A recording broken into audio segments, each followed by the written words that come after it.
Hi everyone, on behalf of Gascoyne Resources, a very warm welcome to this special Resources Rising Stars Investor webinar.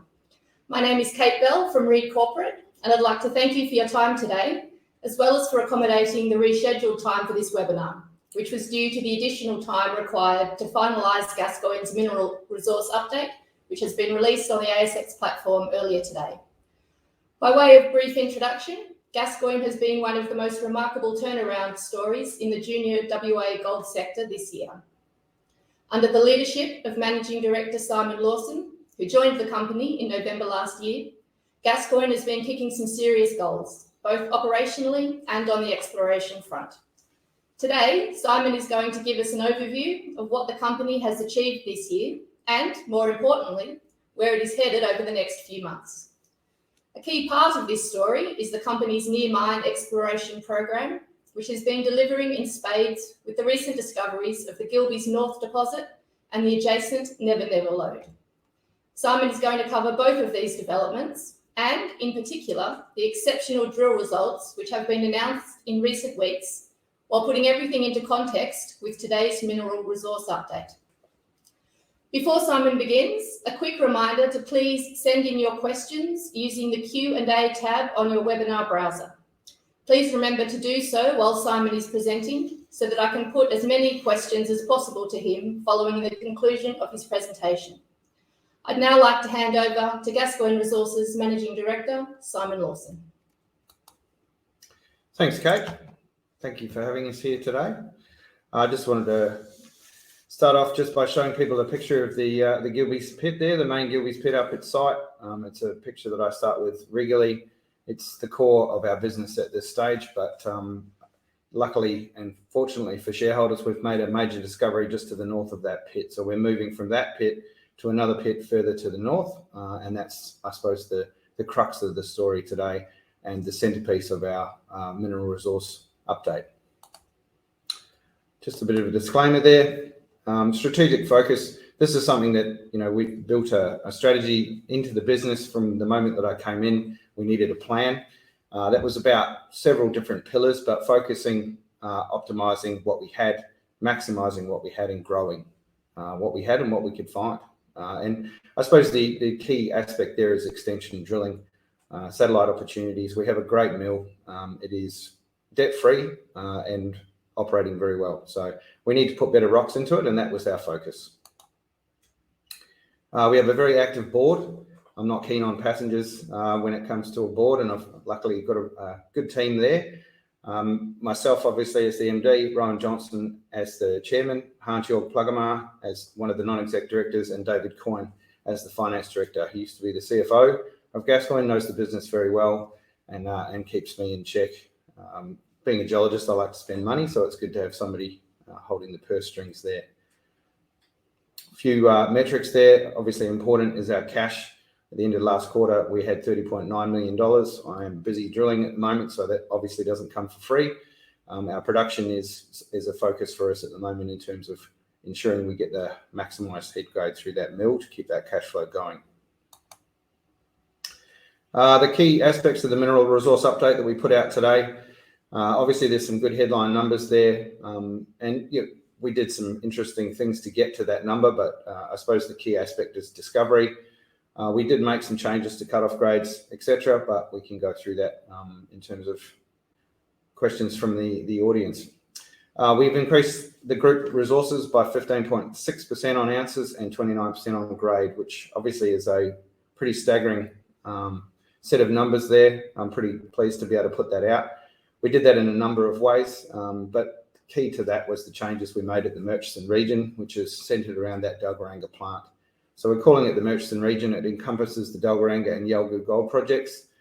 Key to that is the Dalgaranga gold project right next to that mill. We increased the grade 61% at the Murchison region by the addition of the Melville gold deposit at the Yalgoo gold project, but also with the discovery of significantly higher grade material at the Never Never lode and the Gilbey's North discovery north of the main pit there. Our key change drivers: addition of that Yalgoo gold project, addition of Gilbey's North Never Never gold deposits, addition of the Archie Rose gold deposit, which we've been working on in the background, and a change in the cutoff grade for the Gilbey's gold deposit. Previously, it was 0.25 grams a tonne.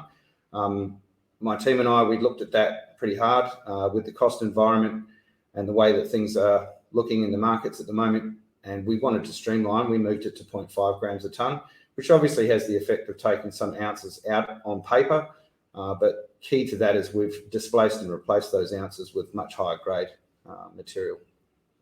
The tables there, the movements in mineral resources, it's a key image. You can see very well, very clearly what we've managed to do there to get to those increased numbers across the group. Move on to the next slide. The Dalgaranga Gold Project, good image there during a recent rain event. You can see how much water is sitting on the surface there, but we're busy cracking away with 2 drill rigs in the foreground there in front of the Gilbey's pit, which is in the background. You can see where we're drilling, which is near that turkey's nest or the water dam, the square feature in the center of the image. You can see the area we've cleared for drilling and the number of pads and sumps that we've put in there to chase Never Never and the Gilbey's North deposit. Initially, it was a discovery that we made as an extension of the main ore body. And for me, that was an extension to the life of mine. It was the same type of material. It was well understood. Metallurgically, it was very easy to put through the mill. We understood those characteristics. But excitingly, as we drilled deeper on that structure, we actually started to find a completely different mineralization style. So I'll run through that shortly. You can see the effect of changing the cutoff grade in the top left there. We decreased 9% on ounces, but we increased the grade by 54%. So that was a spectacular result. We went from under 1 gram to over 1 gram. And for me, that's a better result. That's a more realistic image and snapshot for investors to understand what it is we think is economic to go and extract. The key change drivers were depletion from normal mining activities and the cutoff grade change. The increase in ounces came from Gilbey's North and Never Never, and the addition of the Archie Rose deposit, of course. And as you can see there, our key focus is displacing lower grade expensive ounces with higher grade shallow ounces. So high strip ratio, expensive lower grade ounces in that pit. That's where we're starting to get into very narrow base of pit. It's quite a narrow pit for a low grade ore body. I'm quite keen to see the Never Never and Gilbey's North area become a new pit right in the foreground there. And if you can just imagine, the whole center of that image there is going to become a new open pit to feed that mill, which is less than a kilometre to the left of screen. The Gilbey's North gold deposit, the start of the story. We followed up on an air core hole when I first arrived at the company in November last year. Had a really good discussion with the geologists. Obviously, that's my background. I'm not going to go and tell anybody what the geology is. I went and asked some questions and just said, look, what is it that you guys want to drill? Where are the secrets hiding? What do you want to, what do you want to do? I'm here to support you. And one of the key answers was that there was an air core hole just sort of 140 meters north of the main Gilbey's pit. And there had been no follow-up on that hole. And so we followed it up and we made a discovery immediately. So that's now realised into 27,000 ounces at 1.1 from surface. And we'll be putting that through the mill as quickly as we can get that approval. Less than 1K to the plant, and we're targeting that to be ore feed before the end of this year. It is an offset extension of the Gilbey's deposit. It is lower grade baseload feed, and by that I mean it's very similar to what we're currently mining, but at lower strip ratio and much closer to surface. So we see them being cheaper ounces. We obviously are working on our reserves. That will give us that answer in spades. We will mine that as part of the higher grade Never Never gold deposit, which is obviously much higher grade and obviously allows us to optimize the pit to extract both those deposits at better economies. The exciting Never Never gold deposit, it became pretty clear to us during the mineral resource estimate process, and it was a bit of a thought process going on in the background that this mineralization looked completely different to what people had seen before. And again, went back to the group, the geology team, the scientists at the site, and we just had a discussion about what we thought was going on there. This is a completely different deposit, completely different mineralization style. As I mentioned in the recent exploration results update, for the holes that you can see beyond the resource there, those are excitingly just outside the resource wireframes, 30 to 40 meters. And we've also got a diamond hole you can see with the red trace there, which has visible gold on it, which, doesn't take much of an imagination to imagine we're going to make this much bigger very quickly. The idea was that, we needed to understand what we were actually looking at. It's a much more highly silicified ore body. There's a lot of different alteration in there. It's not so much about the stratigraphic host, which was what the main deposit was about. This is a very much higher grade silica-rich ore body, and almost no other elements in it. No copper, no zinc, no silver, no arsenic. It's kind of interesting, but from my point of view as the MD of the company with a mill that needs better head grade, this is that material. Consistently very high grade, consistent width and volume. One of the things that was quite interesting, we drilled east-west when we first made this discovery because we were drilling a north-south ore body initially. We quickly realised that we needed to drill to the north to actually test a cross strike to validate the volume of what we were looking at, and the hope was, we'd end up with something that was 10 to 12 to 15 metres wide. That hole that we announced fairly recently, 59 metres at 12.5 grams a tonne, was drilled directly orthogonal to one of the, I suppose the record for the site preceding that was 54 metres at 6.5. So we drilled 59 metres orthogonal to that through the same point in space, which proves that the volume and the diameter of this thing is exceptional. The grade of it is exceptional. We're seeing very consistent grades in specific areas of this lode system, so we're learning as we go. But you can see from a lot of the drilling there that there's an area of just exceptional grade over 3 grams a tonne in that image, but those pink discs are more like over 5. So there's some very good material that we're pulling out of these drill holes here, and we're continuing to drill that. As I mentioned, new high-grade assays outside that mineral resource estimate. So I've had a few phone calls this morning already talking about the size of that resource. Obviously, no resource is ever big enough. Am I happy with the resource we've got? I am. Do I think it could be bigger? Absolutely. So we are working very hard to make that happen right now. And as you can see from those drill holes, it's a reality.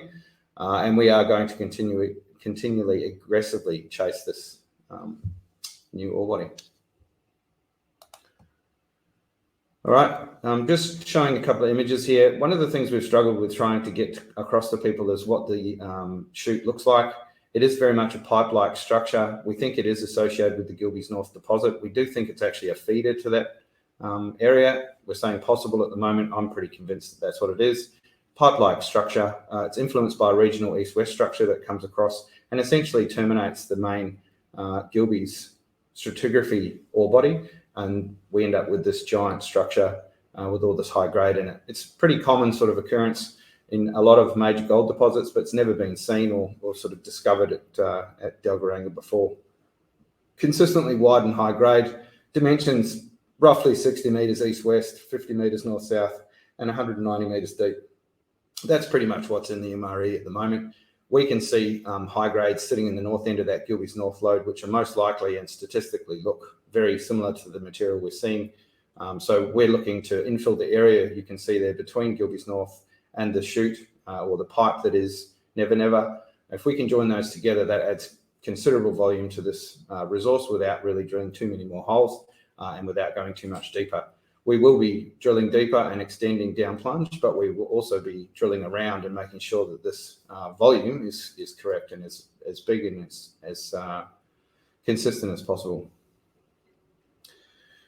All right, so visible gold in core, that's really exciting for us. Obviously, we drilled a diamond hole north-south down plunge. We took a bit of a punt. We have a pretty good idea of where this lode system was going. We validated that with intercepting plus 50 metres of mineralisation. The geologists at site are very excited about this. That obviously means that there is, considerable down plunge extent to this. It takes us beyond 240 metres true depth from surface. This is pretty substantial considering that less than 6 months ago there was nothing in this area. And now when you sort of turn and take a look back at it, we're changing the face of what sits in front of that mill. That 2.5 million tonne per annum mill has been working really hard to process sub 1 gram dirt. We're looking forward to putting much higher grade material through that plant. Future news flow. Everybody wants to know what we're up to. We're obviously embarking on an expansive grade control program, which will be proving up the first 50 metres. I had said that we were going to start on that program earlier, but we were deploying that rig and then brought in another rig and actually just drilled the resource out because this thing was growing faster than we could keep up with it. which is a great problem to have, but we need to get back to basics. Once that approval comes through, and we expect to get that shortly, we want to make sure we've got a solid, very robust grade control model in front of that mill and those mining engineers, and they'll get stuck straight into it. We have machines in place to get this done. We have infrastructure being moved out of the way. There's a few pipes, slurry pipelines from the mill that go to the tailings facility.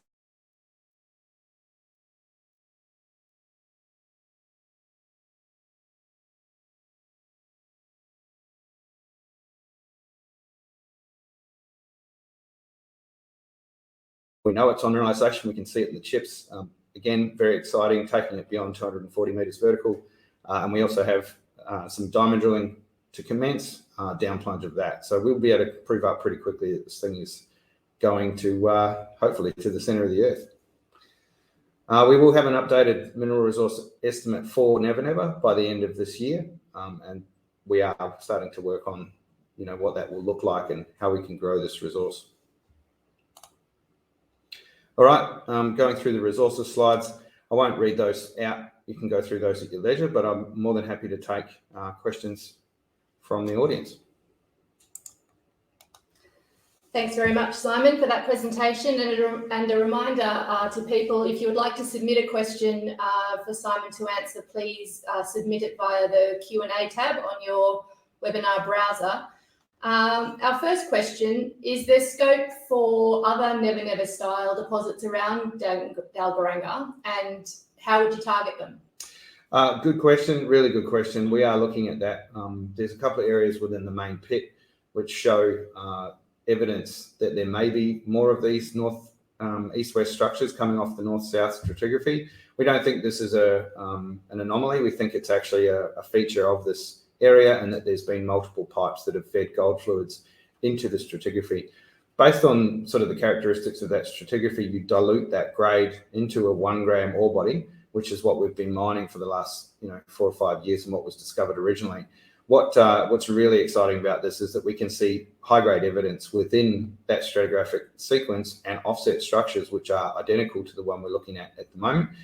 We will follow those up by drilling very simply in the same orientation we've been drilling Never Never. Thanks, Simon. Thomas Vogel has asked, recognising that your focus is currently on Never Never, do you have any comment on Musgrave Minerals and any chance of partnering with them? I really like what Rob Waugh and the team at Musgrave are doing. I think that there's a natural discussion to be had there at this stage. We do talk. There's nothing in place at the moment in terms of, consolidation within that region, but we definitely do like that resource. The grade is very amenable to adding to the profile of our mill. We have a mill that is ready, set up to mill that sort of material. But I suppose one of the decisions we made fairly early on, given that there was some acquisition talk, and then there was a bit of a, let's say, a bingle during the Firefly merger with another competitor in the region. We're not going to allow other people to define our future. We're going to define our own future, and we're happy to partner with everybody in the region if they want to come and have those discussions, and we're open. I mean, I've spoken to everybody within 250 kilometres of this mill. We're on good terms. There's no issues there. There's some pretty straight talking, and I really appreciate that. Thanks, Simon. John Ryan has asked, when will you provide updated guidance for gold production? Good question. So we're working on, obviously, on reserves at the moment based on our mineral resource estimates that we've just put out. Those should be completed by the end of this month, into early October possibly. We want to make sure we get that done, and our life of mine scheduling is underway at the moment. So we'll be able to provide guidance fairly shortly. Thank you. Bhavin Patel has asked, where do you see all-in sustaining costs settling in the next 2 years? Good question. In the short term, obviously, all-in sustaining is quite high. We're pretty transparent with our all-in sustaining. It is high. We are a marginal gold producer at the grades that we're putting through the mill at the moment. We anticipate with the increase in grade and look, a bit of stabilisation in industry costs as well. Diesel prices have come back again. That obviously affects our gas price, which is our primary energy material that we use and our primary cost for milling. We see AISC coming back. Chris Baker has asked, how is permitting of Gilbey's North going? Yeah, very well. We've obviously had some close discussions with the Department of Mines, even to the point of having lunch with Mark McGowan, the Premier of WA, and having a discussion about how important this approval is. Their assurance is that this will get priority access. We are starting to get approvals back. We've already got Department of Water approval to put in our new tailings facility, which allows us to process this material for a much longer period of time. We're very confident we're going to see that in the next month. Thanks, Simon. And a follow-up question from Chris. What do you think a reasonable production grade profile might be over the next 1 to 2 years? Another really good question. Look, I'll be targeting, and it is a strategic question. And it's an interesting one because there's a lot of people that are saying we could produce a 2 gram pit and process that straight through and run at a reduced throughput, or we could run a blended grade with some of the material we've got and run 1.2 or something like that. I'm quite comfortable to run at 1.2 to 1.5, produce very consistent cash flow and extend the life of mine. I'm about getting value into this company, making sure that we keep it there, and that we offer, the service of milling opportunities to other people in that region. I think that can really create a consistent and sustainable model. Thanks, Simon. Troy Wilkinson has asked, do you have a rough target date for the plant achieving optimal run rates? Look, at the moment, the plant's actually operating over capacity because we are running a lower grade material. We run it at higher throughput and the mill doesn't mind that. Obviously, it is harder on gear, so we are conducting scheduled maintenance quite regularly to make sure that we keep that mill up and running. There's no major issues. We're running it over throughput. We're over run rates at the moment. I'd like to back it off, to be honest. We put higher grade material in there. It gives us a few more options to put a bit more maintenance in and maybe look at some upgrades to our mill as well. Thank you. Colin Jackson has a metallurgical question for you. Never Never Bond Index versus Gilbey's. Look, it's an interesting question. We've got metallurgical material or metallurgical test work underway at the moment. It is very high silica. It is quite hard. It's hard on our rigs at the moment. So we are quite interested ourselves in finding out what that bond work index is. We do have quite hard material at Gilbey's already, and we have a very simple crushing system, crushing and comminution system. We'll be looking to optimise that as we go forward. What is the scope to expand the mill throughput for other gold mines? I don't know about expanding it. I think having a mill that size it can be a boon as well as a negative. It is hard to keep a mill that full or that big full if you've got a struggle for ore sources. At the moment, we don't have agreements in place with other partners in the area. We're looking to make those relationships work. But for me, we'll have consistent ore feed at the throughputs we need to generate good cash flow. And we'll look to, maybe opening up some of that capacity for others if it looks like it's a good move for us as a company. Given what you know of the local geology, how deep conceptually could Never Never go? Are there any other exploration methodologies you could use to establish depth potential? Yeah, look, it's an interesting question. I have to admit, being a mine geologist and economics are always in the back of my mind. I feel like this could go to the centre of the earth. I think Never Never has the ability to be a very deep system. We have drilled out of the bottom of the Gilbey's pit to try and test how far the Gilbey's mineralisation goes. That went, 300 metres from collar to end of hole without a disruption. So we feel that there is very good continuity to the Never Never lode. We think that there's multiple Never Never lodes in this region. We are working very hard on making sure we can prove that. And while staying focused on Never Never as our primary source of future cash flow, obviously those grades are going to support consistent operation above what we're doing at the moment. So we're really excited.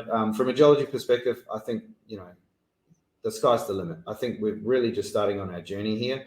As I mentioned in our last exploration update, other goldfields have had a lot more work done on them over a lot longer period of time. Dalgaranga's been through its own sort of journey. One mineralization style dominates, which is a stratigraphic host. And this new system, this new mineralization style is really exciting, but kind of almost predictable in a system like this. Where does all that low-grade gold comes from? And the answer is probably a high-grade pipe. And I think we've found one. We're going to set about finding more. Thanks, Simon. A couple of questions regarding Gilbey's North. How much area does the permitting cover, and how much capital investment i.e. waste removal, is required to develop the deposit?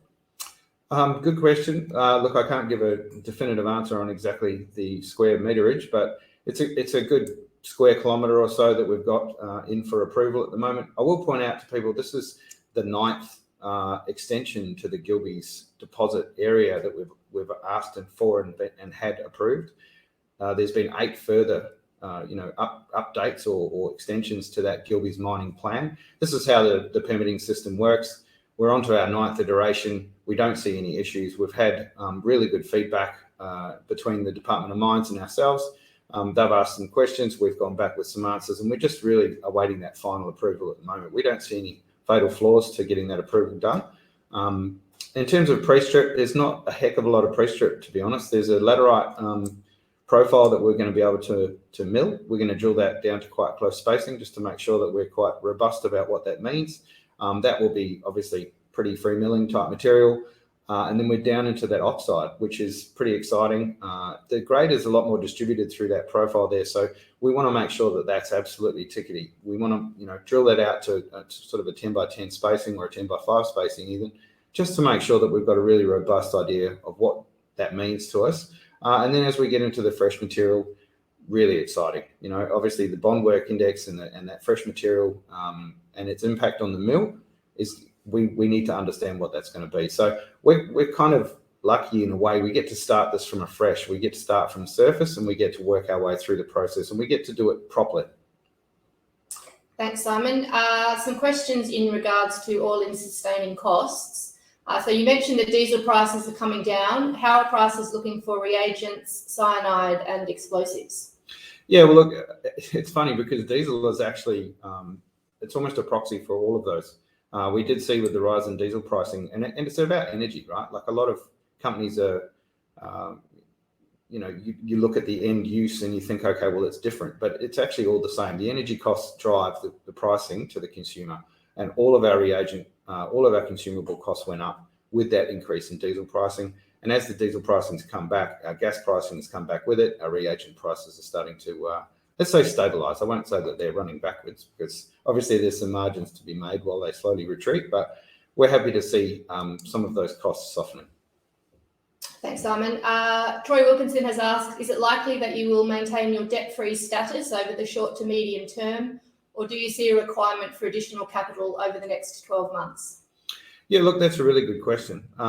We're looking at a range of options at the moment. Obviously, our mine schedule and our life of mine is key to any discussion about where we think we're going in terms of what money we're going to need to go and do things. There's obviously going to be a need to do some kind of funding at some stage. If we don't get into Never Never as quickly as we'd like to, the plan is to get into Never Never and produce cash flow, avoid having to do any of those, go down those paths. But at the same time, we want to leave our options open. Being debt-free gives us that leverage to go and have those discussions and talk about what we want to do. So good question. I don't want to dilute shareholders. That's not my number one profile. I've told people that before. Capital raises for me are, a necessity only if required. So, we'll look at a range of options and keep the market informed. Thomas Vogel has just submitted a follow-up question. He said, when you say there may be another Never Never in the region, what does region mean? Look, very local. What I mean by that is we can see the data set in the Gilbey's pit from the grade control that shows quite clearly that we have actually mined through a number of vertical shoots or sub-vertical shoots that have been within that Gilbey's package over time. And through, not really understanding that there could possibly be this kind of feature or mineralization style. And I'll give you an example. I walked in to talk to the mine manager and he said, oh, look, we found this honey hole, this really good area that we're just going to go and mine. It's really high grade and it helped us with our January quarter this year. And for that, to follow that up and ask the question, why is that? It is related to the possibility that there are a number of these shoots within the outline of the Gilbey's pit. Now, obviously, the Gilbey's pit brings its own challenges when it comes to drilling and testing those because the pit is where it is. Infrastructure's in the way, there's ramps, there's high walls, there's all kinds of stuff. So we need to be very clever, smart about how we test those. But given that we've got that data from that historic mining up until, last week, grade control drilling in, let's say, the north end of Gilby's pit was telling us that there's a high grade zone there, which possibly could be another shoot. So look, we'll be following up on that. Thanks, Simon. In regards to costs, again, what strategies are being employed to reduce all-in sustaining costs? Well, look, one of the advantages of being a marginal producer and having people within that company who'd brought this company out of administration was that they are very laser sharp on costs. So as a geologist, I was quite happy about that. It's not something that I'm amazing or known for. I like to spend money on drilling holes. We were a very tight ship. We are still a very tight ship. I promoted my CFO to finance director to give him that voice on the board and to make sure that, you know, we brought up the rest of our accounting staff and our finance staff to make sure that that's a key aspect of our business that we control. So look, doing everything we possibly can. Our general manager on site, our COO now, Dave Baumgartel, been amazing. You know, he's laser sharp on cost control. Nothing gets past him. People have started asking me if they can buy things now, which is good because it just means that Dave is really keeping a close hand on what we spend money on. Even though we're getting excited about Never Never, we still need to maintain our discipline. That's something I learned over a long period of time at Northern Star, is how disciplined you are with your cash flow. Even when things get really exciting, you need to maintain that discipline because it makes the outcome so much better.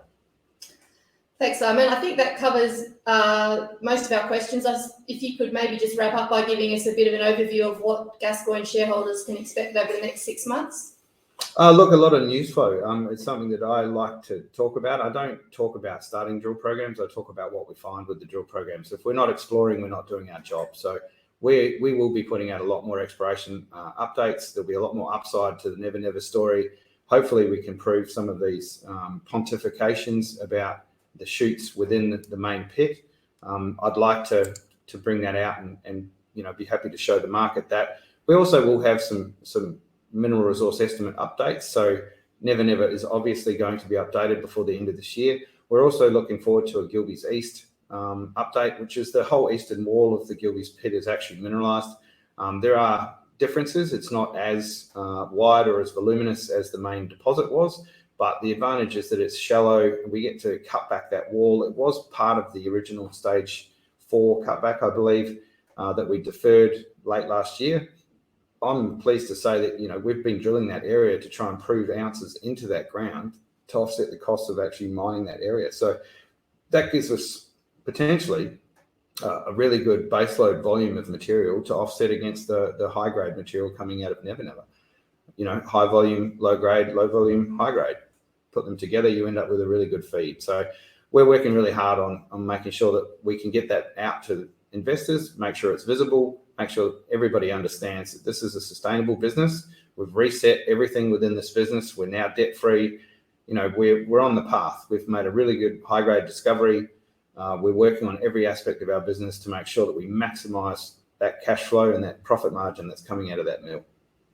So plenty to look forward to in the next 6 months. 100%. Simon, thank you very much for joining us today, and a huge thank you to everyone who joined us online.